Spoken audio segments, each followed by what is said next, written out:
Hello everyone, coming up on FTC Top 25, we're back for the first FTC Top 25 of the DECODE season. We have 25 amazing teams comprised of your votes from the community. We'll count down the list, detail our personal snubs of the month, along with top 50 teams shoutouts, give some insights into these teams, and more. With that, let's get ready for the FTC Top 25. This video on fun is brought to you by viewers like you and also in partnership with the following. Studica Robotics is inspiring teams to build better robots with their new array of FTC team options. Check out their updated bevel gears and Maverick hex shaft motors, planetary gearbox options, and 6mm hex components and shafts for extreme power transmission. Go to studica.com/robots to learn more and apply for discounts. True competitors know that every second counts. That's why Kettering University challenges you to dive in right away as a first-year student. Participating in robotics programs helps Kettering students secure a valuable co-op. Whatever your interest, Kettering gives you more space to work faster and win faster. Learn more at kettering.edu/first.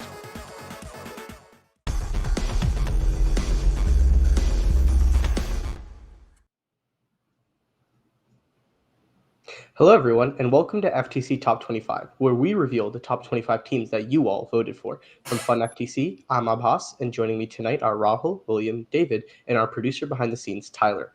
We're really excited to have you all tonight, and for so many of you to participate in voting for FTC Top 25. We also want to give a shout out to FTC Scout for providing some of the data. Tonight, we're going to count down the list of the top 25 teams who have had an official competition in the DECODE season based on your community votes. We'll also take a couple breaks to detail our snubs and give a few top 50 shoutouts. Without further ado, let's get started with number 25. So kicking off our top 25 of the DECODE season, we have Team 8404 Quixilver from San Jose, California. They competed just last week, ending their qualifier as the first pick of the winning alliance and the Sustain Award winner after going 5-0 in qualifications. As you can see from their first playoff match on the screen, they like to sit in the far launch zone for autonomous and attempt 4 cycles with about 50% accuracy. I think their back and forth strategy between the loading zone and the far launch zone is very interesting, and what makes it so powerful is that their alliance partner can focus on all those spike mark artifacts, and this makes it so there's less chance for collision, you need fewer unique autonomous paths, and it's just easier for that alliance as a whole. Looking to the future, I think they've really nailed their turret, transfer, and intake, but it's going to be dialing in that shooter that's going to keep them among the top teams for the rest of the season. William, anything you want to add about Quixilver? I think that the robots, especially launching from the far launch zone, is able to kind of get quick cycles because it'll be able to, each of the artifacts from the classifier can easily roll down. So it allows for those quick and easy cycles. And hopefully there's no defense that can kind of impact them to try to get those artifacts. Yeah, and we'll be talking about that far launch zone shooting a lot tonight. But in the meantime, Rahul, go ahead. All right. I think we just lost Rahul, so I'll go ahead. Up next at number 24, we have team 24253, the Giggle Pickles from Michigan. They currently have the 36th highest OPR in the world, and they have a super speedy drivetrain that allows them to have consistent high-scoring autonomous, as well as a shooter that can knock down shots from either the long range or short. In a short Michigan season, I can't wait to see how they fare at the Michigan Championship coming up in a few weeks. David, anything that sticks out to you about the Giggle Pickles? I see that they are shooting really fast, and they like to shoot from the close range zone to the goal. Yeah, for sure. And Rahul, I think you had a bunch to say about this team, so what do you want to add? Oh, okay. All right. Well, I think that's good for number 24. William, let's hear about number 23. In our 23rd spot is 22131, the Traffic Cones, from Omaha, Nebraska. They are currently ranked 98th for non-penalty OPR. This sleek, black-designed robot has a fast turret and a front intake that is perfect for hitting the gate and cleaning up the artifacts in auto. We can see the smooth paths in this auto, allowing it to collect up all the spike lines effectively. Their last event was the beginning of November, and we can't wait to see how it develops as the season progresses. Yeah, Rahul, what do you think about the Traffic Cones? Yeah, I think they've done a really amazing job of creating consistent autonomouses, and I think having consistent autos and adaptable is going to be a really good important at a high level in being able to work with any alliance partner. Yeah, one thing I want to highlight is that I feel like we look at like a lot of just like we're constantly looking at the top 10, top 25 teams, and we take turrets for granted a lot of the time. And so I think I just want to shout out like Traffic Cones. It seems like they have a really solid turret mechanism, and that's what like a lot of early season or more inexperienced teams can learn from, is seeing just how many of these top 25 teams have those turrets. With that, David, let's hear about number 22. In 22nd, we have Team 16917, Gear Research from Oswego, Minnesota. They are ranked 44th for non-finalist OPR in the world, and they were the finalist alliance captain at the prior lake qualifier. Their small and fast robot that has a fast gecko wheel intake and a turret allows them to score a lot of artifacts every match, shooting 3 artifacts in under 2 seconds, allowing them to have a 15 artifact auto and around 30 artifact off. Yeah, I mean, Gear Wizards has just been absolutely insane this season. Like we keep seeing their videos. First, it was like 12 artifact auto, and then like a 50 artifact teleop, which is just crazy. I know it's in a practice match, but to put that in perspective, when I was looking at like top teleop performances, I think teams were averaging like maybe 20 to 25 artifacts scored in teleop. So they are literally doubling that performance, right? That is absolutely nuts at this stage in the season. So I can't wait to see how they progress and how they're going to do at Minnesota States and all the later competitions that they're going to have, for sure. Okay.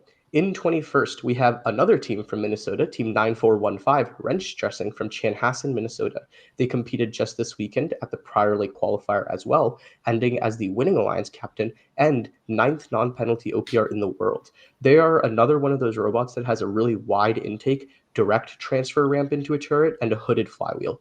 All of these aspects combine to help them attempt a 12 classified artifact auto and a consistent 20 scored artifacts during teleop.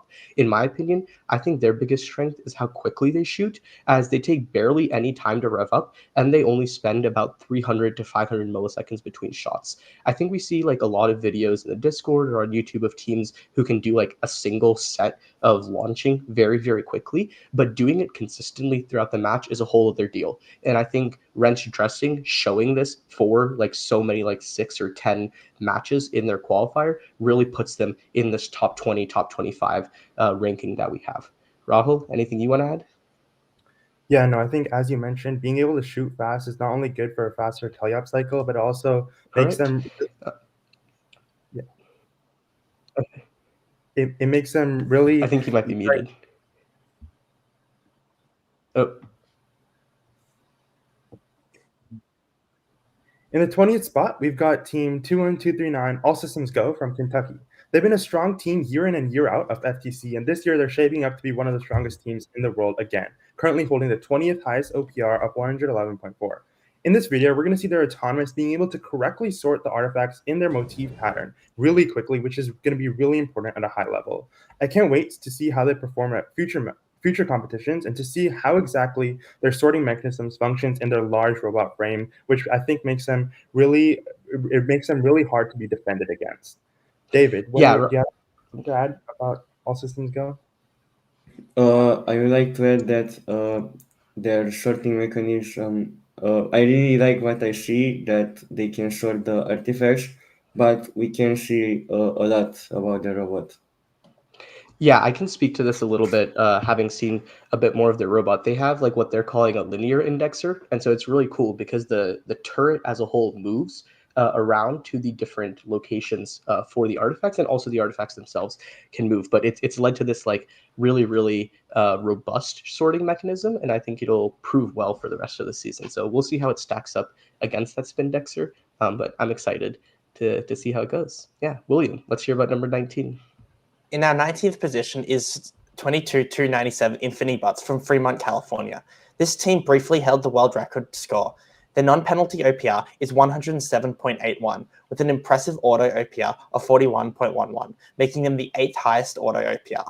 They have had a very high match scores, with every match being over 100 points. They have a very fast launcher that can eject the artifacts rapidly. Their turret allows for quick maneuverability. You can see this robot's game and strategy on the recent Finalysis episode on the far launch winning matches. Yeah, one question for Rahul. As far as designs like these go, do you think we'll see teams shooting even faster than this, or is this kind of the maximum speed we'll see for like transferring and shooting for the rest of the season? I think we're going to see teams shooting faster. I think it definitely depends on optimizing their shooter and if they can get their velocity drop to be as low as possible. But I think seeing teams push to like 0.3 second shoot shot times is going to be really important at a high level.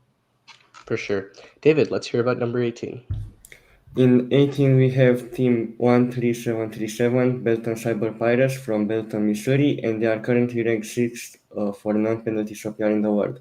Their wide rubber band intake helps them collect artifacts fast, and with the help of their flywheel shooter, they can score artifacts from the far launch zone, but they also can shoot them from up closer. They have two 6 artifact autos, one shooting from the far launch zone and one from the closer one.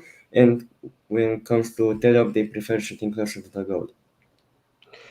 Yeah, I think one thing that's been really interesting to see this season for me is just the wide variety of intakes we've seen. You know, like we did a behind the bot with ITKAN Lunar in the beginning of the season, then Droid Force, and then we have a couple more coming out that I'll talk about later tonight. But every single one of those teams has a completely different intake. And whenever we interview them, they're at the top of their game, right? So it's really, really cool to see how competitive all these different types of intakes can be. William, what's your take on those rubber band style intakes? I think they're very effective at being able to pick up the artifacts. The only type of thing that could be argued against them is the kind of space and packaging wise for them. But I think if the teams have kind of designed that in mind, I think all kind of, especially rubber band, because it kind of grasps the artifacts very, very well and very nicely. So it can kind of, it's a very effective intake. It's just kind of the packaging wise that could affect other teams and why they may not want to go down that path. But I think it's a very good and effective intake. For sure. All right. Talking about different intakes, in 17th, we have team 27674, Cap from Almaty, Kazakhstan. I think the strength of Kazakhstani teams this past few seasons is really incredible. And speaking to that, Cap is currently ranked 8th in the world by non-penalty OPR and 7th in teleop. They have a wide surgical tubing based intake with a ramp directly into the shooter. At this point, they're keeping it simple with no turret and just a passive hood, for what I can tell. And I think this simplicity has led to them doing a lot more driver practice than other teams, as they are just so smooth on the field. They're barely stopping for shooting, never stopping while intaking, and easily moving around other teams, and just always being really, really smart with where they collect artifacts from. Rahul, as far as you've seen from like match strategy this season, what do you think like Cap is doing really, really well? I think, as we just saw in the video, they do a really good job of opening the game and then immediately picking up those artifacts from that secret tunnel. And I think that's leading them to have these really fast cycles, and they're just really confidently driving, which makes them super well suited.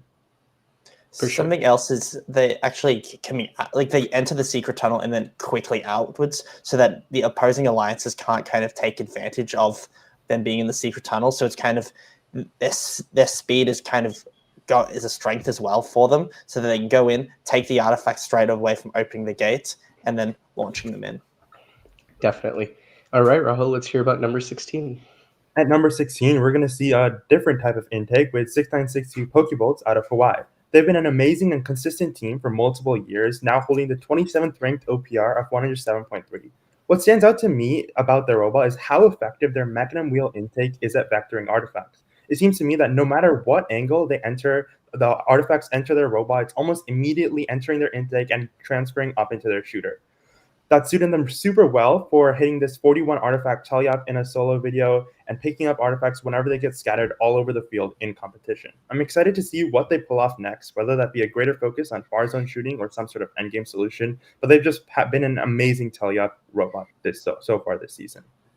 For sure. David, do you have any thoughts about Pokebolts? I think that their intake is awesome, that it helps them collect artifacts for and they can have a little bit of error on the sides because of the mechanism wheels. Yeah, and just to add a little bit, you know, I said we had done a lot of behind the bots with some really great teams. I recorded one with Pokebolts last night, actually. So we'll be releasing that next week. We take a super, super deep dive into their intake, and I'm just like really, really excited. I think it's really going to level up the intaking game for teams all around the world. So huge thanks to Pokébolts on that. And with that, before we get into our snubs for the November FTC Top 25, we're going to bring on our producer Tyler for some announcements.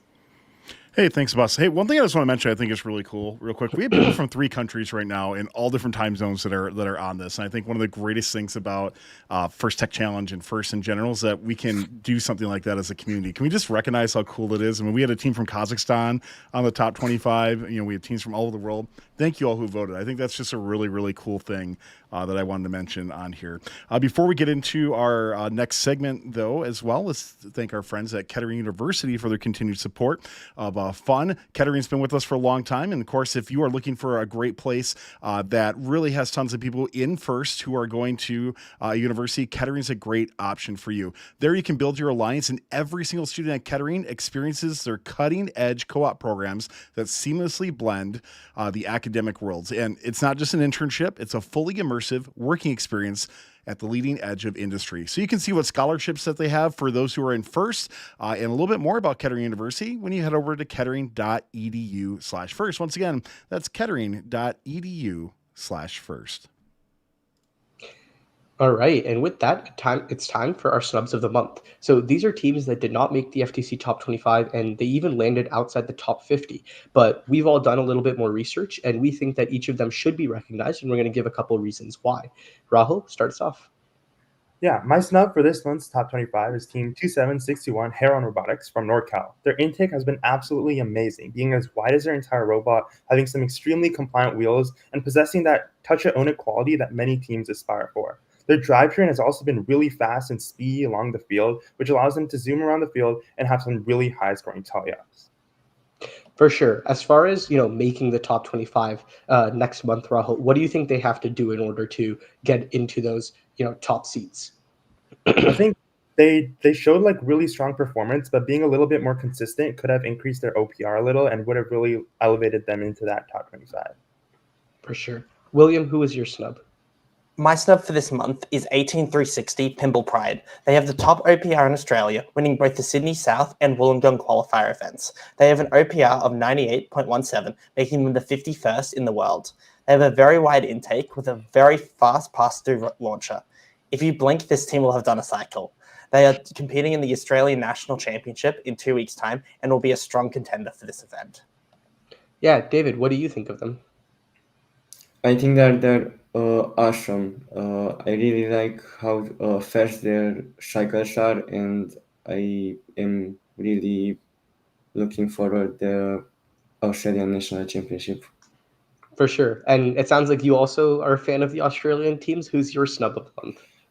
My snub of the month is Team 18,228, the Red BotBuilders from Northeast Australia. They were winning Alliance first pick at the Brisbane North qualifier. They have a wide intake that has different rollers and surgical tubing with a hooded flywheel shooter that also has a turret. They are also competing for the Australian National Championship, where I hope that we can see them in action in 2 weeks. For sure. My snub of the month is Team 18420 Metal Masters from Peoria, Arizona. They competed this past weekend, ending 12th in the world by non-penalty OPR and 13th in teleup. They were the winning alliance first pick, and I think they should have been at least in the top 50 for a November T25 because of their 12 artifact auto, super quick shooting, and strategic intaking. Watching their playoff match 6 on the screen here, we can see the strength of that direct intake to shooter transfer path, as we have seen from so many other teams. And I think even though a 12 artifact auto should be enough to be highly ranked in the T25 this month, what really sets them apart from other teams is how well they intake on the field. If you just look at like 30, 45 seconds of the teleup period in this match, they'll intake from a different spot every single cycle. You'll see they go for that blue secret tunnel zone when their opponent isn't there. As soon as their opponent starts going there, they pivot super quickly to the red loading zone or the middle of the field if there's artifacts there. I think they're really, really smart and strong with that, and I think this is going to carry them very far throughout the season. Rahul, anything you want to add? Yeah, I think what you said about the drivers being knowledgeable of when their opponents are in those secret tunnel zones is super important for getting those artifacts and also avoiding penalties. We've seen some crazy matches with penalties. I think avoiding that is going to be really important at a high level. For sure. All right. With that, William, let's start our top 15. Our 15th spot belongs to 18221 Meta Infinity from Highland Park, Illinois. They have a non-penalty OPR of 113.55, making them the 14th in the world with a very impressive 41.30 auto score. We've only seen them in one league meet so far, consistently seeing some high scores over 110 points. The video is a little hard to get a good read on the robot, but from the some images we can see the vectored wheels on the intake and they have a turret. More league meets are coming up in December. This will be a robot to watch. For sure. And, I think it's just those fast shots we're seeing. And the turrets just really add a level of consistency that I think teams really take for granted because of how commonplace they've become this season. David, let's hear about number 14.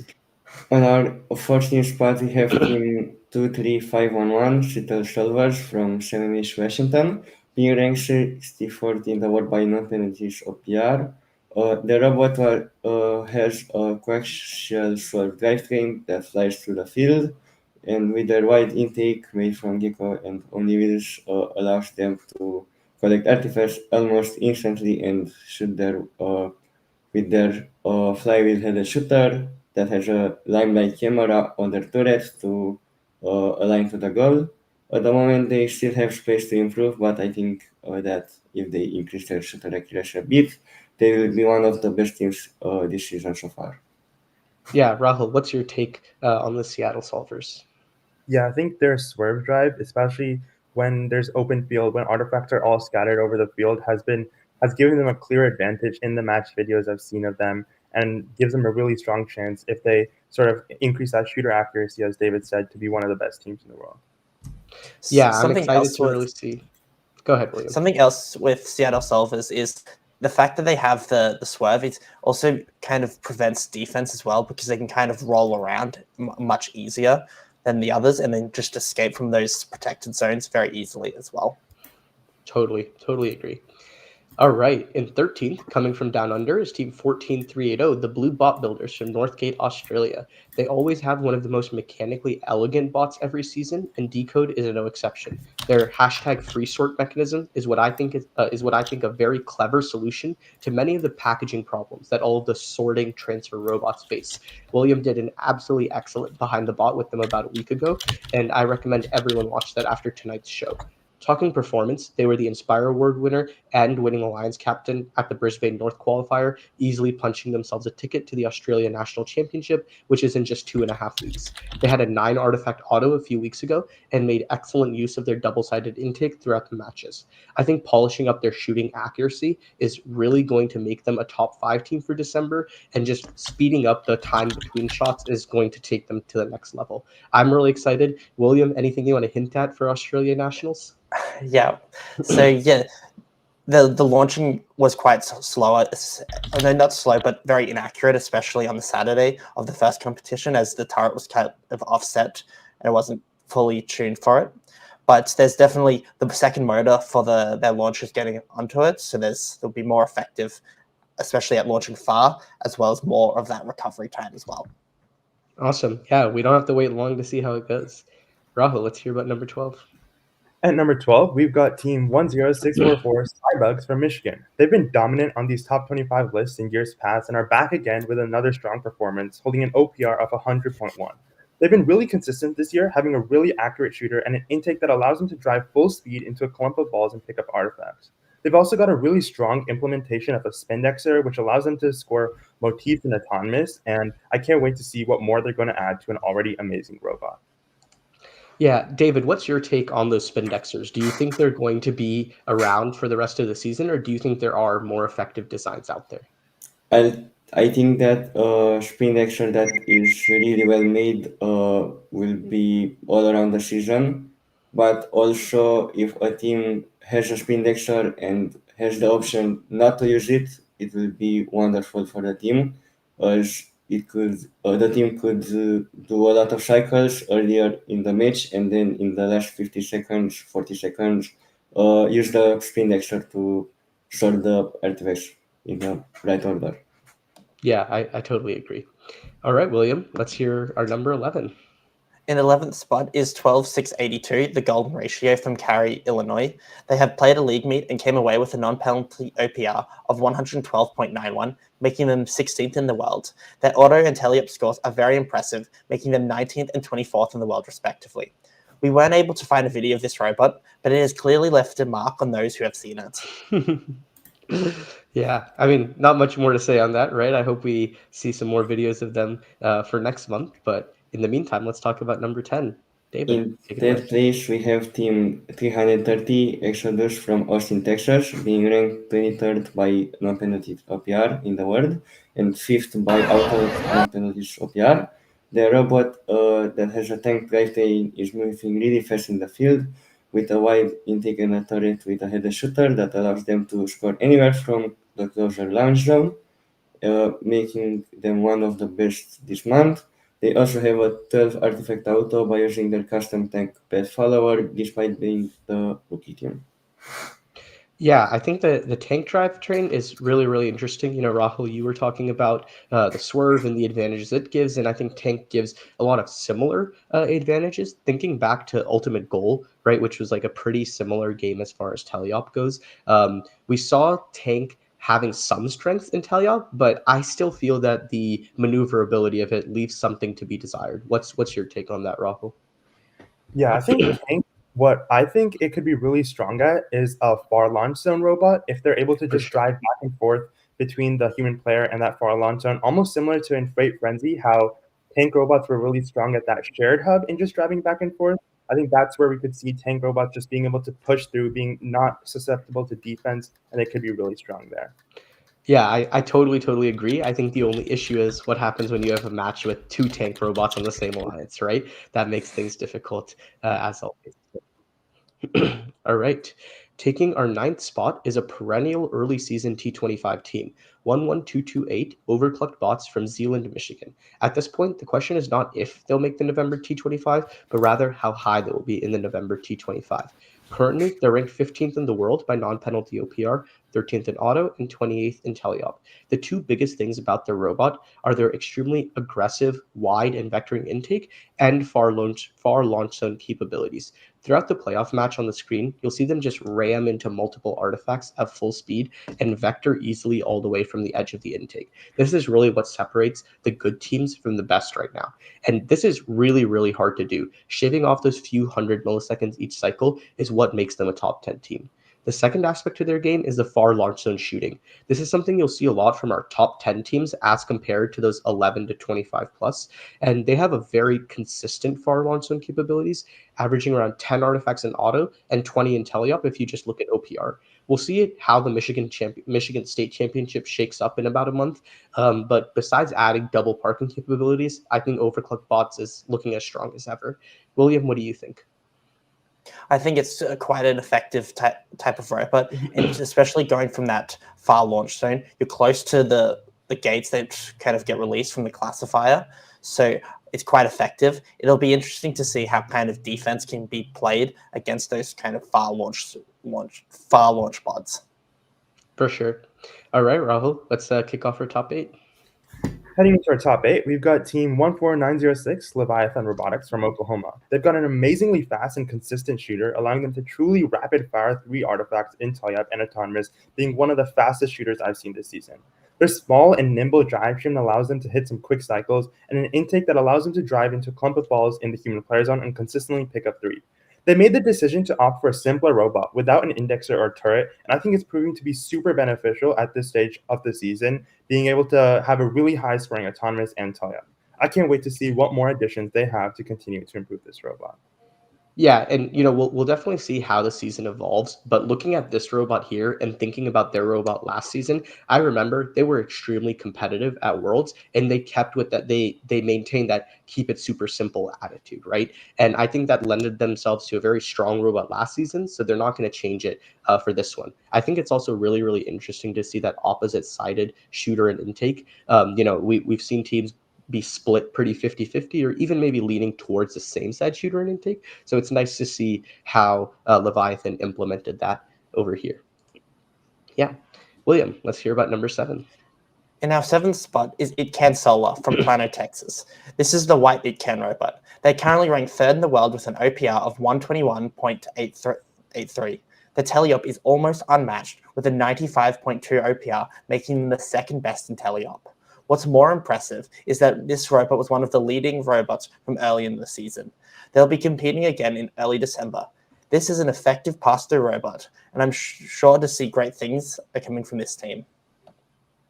For sure. Yeah, I mean, it's always been super exciting seeing how the two ITKAN teams progress throughout the season, and just, another super heavy early season hitter. I can't wait to see. David, what do you think of their shooter speeds and how it'll stack up with other competitive teams around the world? I think that they are doing a great job, and I really look forward what they will do in the future. Definitely. The robot. All right. Let's hear about number 6. In 6th place, we have Team 23623 Hydra Dragons from Lake Orion, Michigan. They are currently ranked 5th by non-this OPR and 3rd by teleop OPR, and they were also the Novi qualifier winning alliance captain. They have a 9 artifact far auto that allows them to coordinate with the majority of the teams.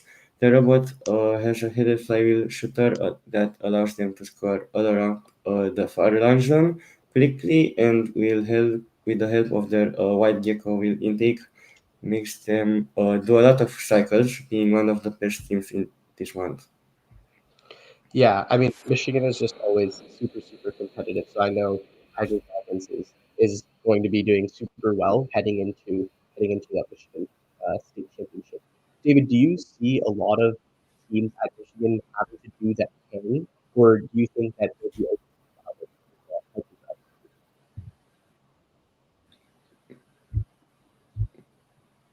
Dragons? Yeah, haven't seen them on the screen here, David. What is your take on that, like, super wide intake? Do you think it's really needed, or just driver practice can make up for it and let a narrow intake be just as effective? I think that for the start of the race season, a wide intake is more better, and as you get more driver practice, switching to a narrower one, it will be better. Awesome. And before we get into our top 50 shoutouts for the November FTC Top 25, let's bring on our producer Tyler for a quick discussion topic and another announcement. So, Abbas, you got me thinking earlier when we were talking about the team with tank drive, and something that we've seen in FRC is that tank drives are no longer viable if you want to be a playoff team, and everybody has to go Swerve drive, which to a certain extent has raised the floor a lot, but it's also raised the cost a lot too for teams. Is that something that you guys think might happen in FTC, where Swerve's going to be the way to go, and is that going to be a cost hindrance to teams who want to be successful? I think I don't think Swerve is ready yet for, like, teams as a whole to do it. There's the software still leaves a little bit to be desired, and I think the hardware is relatively inaccessible for a very robust Swerve. Like, just 3D printing your pulleys and your plates and things like that is not enough to have, like, a really, really competitive Swerve drive. So I think it's going to be a little bit longer before, and I think it's really going to take a kit in order to see it, like, accessible, and then the cost of the kit is, like, a whole other issue. William, do you have anything else you want to add? I think that Swerve could become competitive if there's like the new what's the motion core and the new control system that's coming out.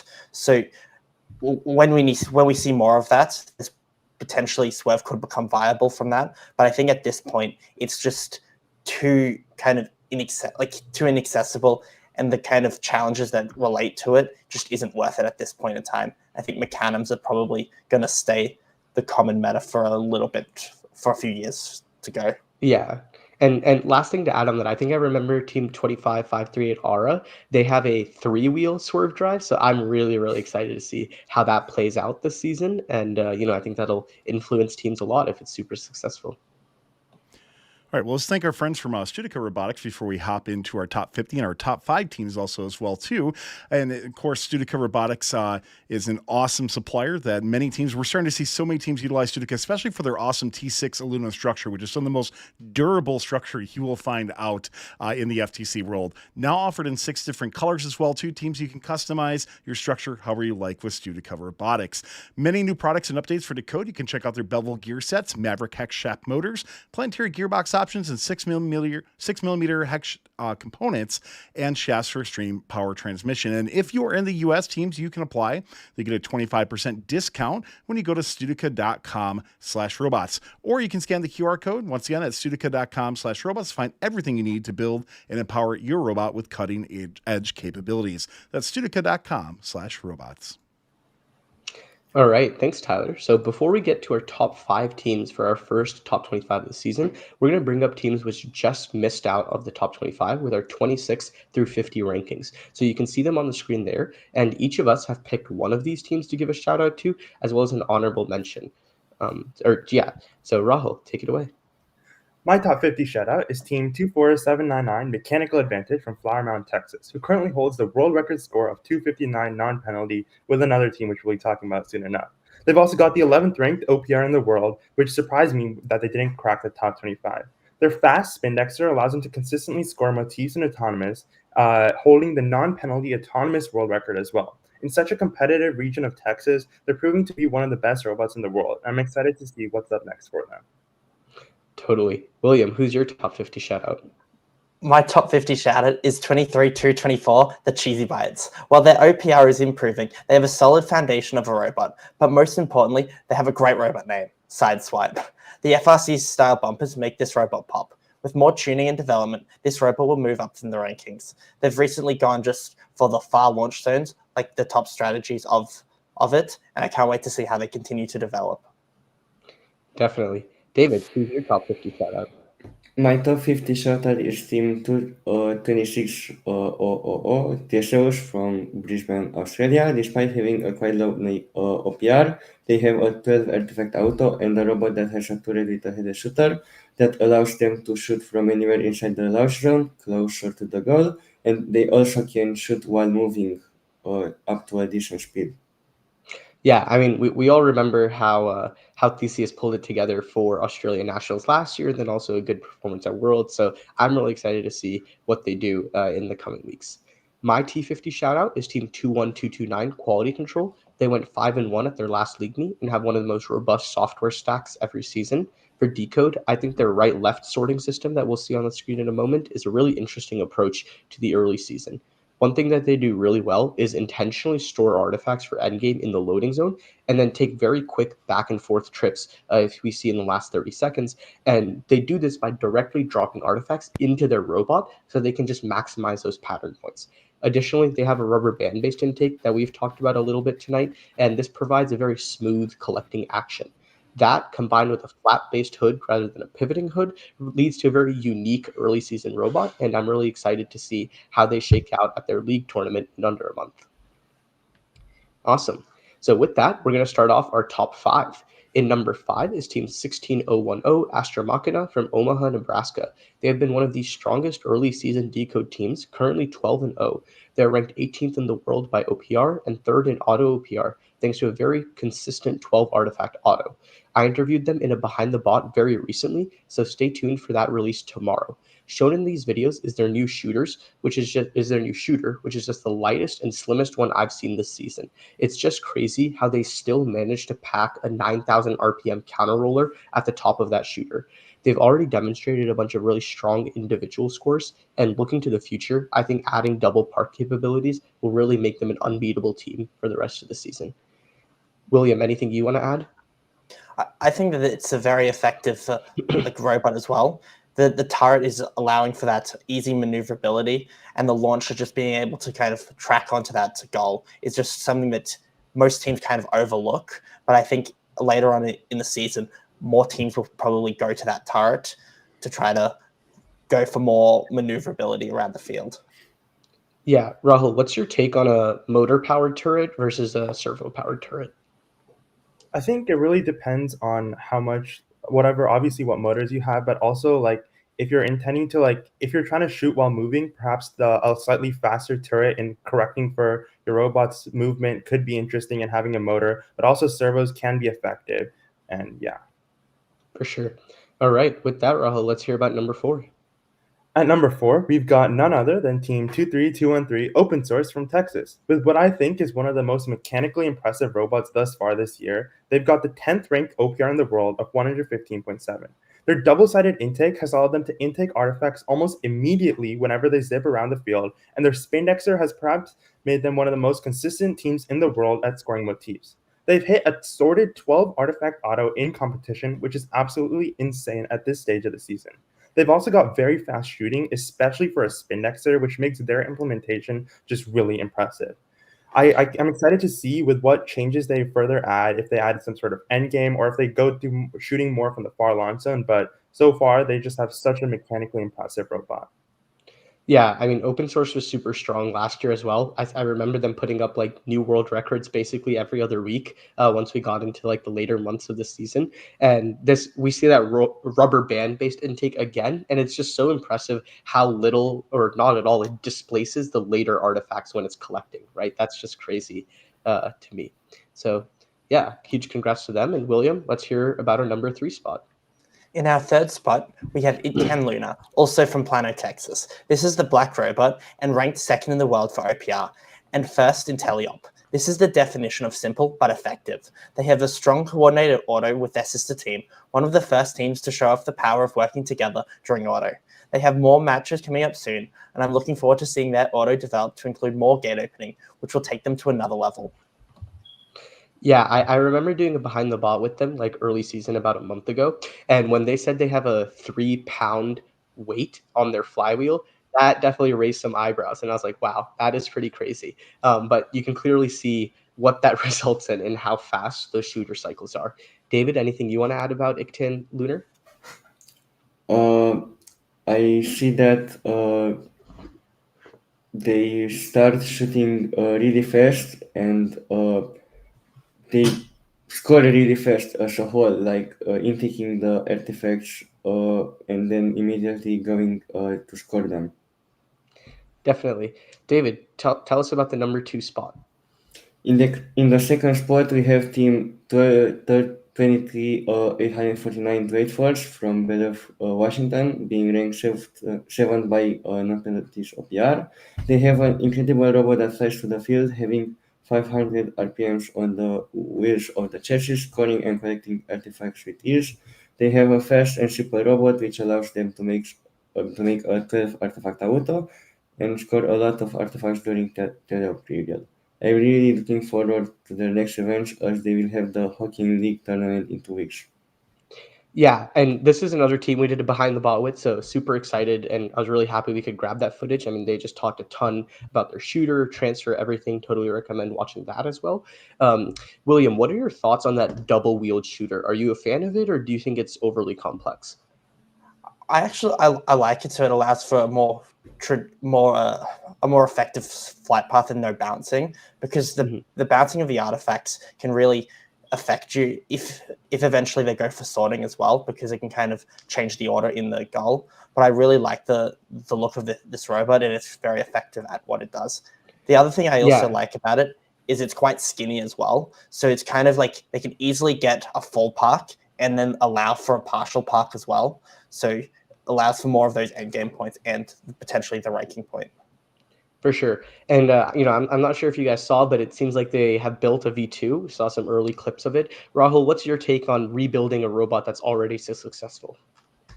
I think it's interesting because their shooter design, I'm not sure how their V1, it could have been adapted to a turret design. So perhaps rebuilding, that was the main intention, in adding turret to be more maneuverable if they feel they've maxed it out. But I know the Washington season is super fast paced, and if they're able to pull that off, that's going to be super impressive for them. Definitely. All right. With that, let's talk about our number 1 spot for our first top 25 of the DECODE season. This month, it's going to go to Team 18270, the RoboPlayers from Irving, Texas. They're currently ranked top in the world by non-penalty OPR, second in auto, and 8th in teleop. RoboPlayers is always one of the strongest teams each season, and they're back for DECODE. Here, you can see their current world record match. There was a lot of early season chatter about Spindexers, but many of the teams we talked about tonight, including pretty much all of the past top 5, have gone in favor of the simpler direct transfer mechanisms. RoboPlayers stuck to their guns and have implemented an incredibly smooth and effective Spindexer.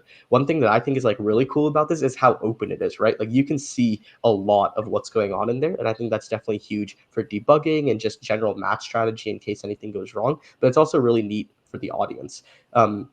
to me, their greatest strength is definitely their consistent far launch zone shooting, big emphasis on consistent. They seem to have much higher accuracy than other teams with the far launch zone, and this is just resulting in a positive feedback loop. And so what I mean by this is that when you have good far launch zone accuracy, you're going to fill up the ramp more quickly. When you fill up the ramp more quickly, you can empty it faster and collect more artifacts faster, which then again in turn just feeds itself and again, and this repeats the cycle, resulting in the 2 highest scores in the world. And just to put in a little bit of perspective, each of those is 36 points higher than the previous scores. So that's 12 more artifacts scored in those matches than anybody else had done before. That's just crazy to me. And before I turn it open for discussion, I just want to let everyone know we'll be doing a behind the bot with them tomorrow. So I'm really excited for when that comes out. Super deep dive into everything they have going on. But yeah, William, what do you think of the RoboPlayers? I think it's just very effective. Just going from that small launch zone and having consistent launches is just kind of invaluable, because you're not wasting you're not wasting a cycle. You're just effectively always on the money for each of those shots. And it just allows for as you said, faster gate clearing, which is more artifacts. I also really liked their auto as well. So it's kind of like they're matching with their alliance partners as well. So it's just, I can't wait to see more of this robot, especially as the season develops. Yeah, Rahul, my question for you is, we see them going back and forth to their opponent's secret tunnel zone. This strategy can only last so long, right? Like eventually teams are going to wisen up. They're going to make a beeline for that area as soon as RoboPlayers opens that gate. What do you think RoboPlayers is going to do then? I think it's going to be interesting because if the match just becomes so teams trying to herd their artifacts and trying to avoid balls being stolen, but at some point the other lines does have to go to shoot. So it's going to be interesting to see how they can quickly skew and quickly get out of that zone to avoid being penalized in the protected area. Yeah, I really can't wait to see how that shakes out for the entire season. But huge congratulations to RoboPlayers. Absolutely incredible performance this past weekend. And Rahul, why don't you head us out? Congratulations to our teams. Thank you for all the subscriptions we received today. And don't forget that you help support the channel through YouTube early access videos to our content. We hope you enjoyed this episode of FTC Top 25. If you want to stay connected with what fun FTC is doing, follow us on Instagram and Facebook under Fun FTC, watch other Fun FTC content at Fun Robotics Network on YouTube and TikTok, and join our Discord through the link in the chat. All right, that's going to wrap up our November FTC Top 25 for the DECODE season. Keep an eye out for fun correspondence at events, as we've brought on even more on board to help feature amazing teams. On behalf of myself, David, William, Rahul, and our producer Tyler working behind the scenes, I'd like to thank you all for tuning in, and good night. Thanks for watching. Don't forget to like, subscribe, and click the bell to stay up to date on future fun videos. True competitors know that every second counts. That's why Kettering University challenges you to dive in right away as a first-year student. Participating in robotics programs helps Kettering students secure a valuable co-op. Whatever your interests, Kettering gives you more space to work faster and win faster. Learn more at kettering.edu/first. Studica Robotics is inspiring teams to build better robots with their new array of FTC team options. Check out their updated bevel gears and Maverick hex shaft motors, Planetary gearbox options, and 6mm hex components and shafts for extreme power transmission. Go to Studica.com/robots to learn more and apply for discounts.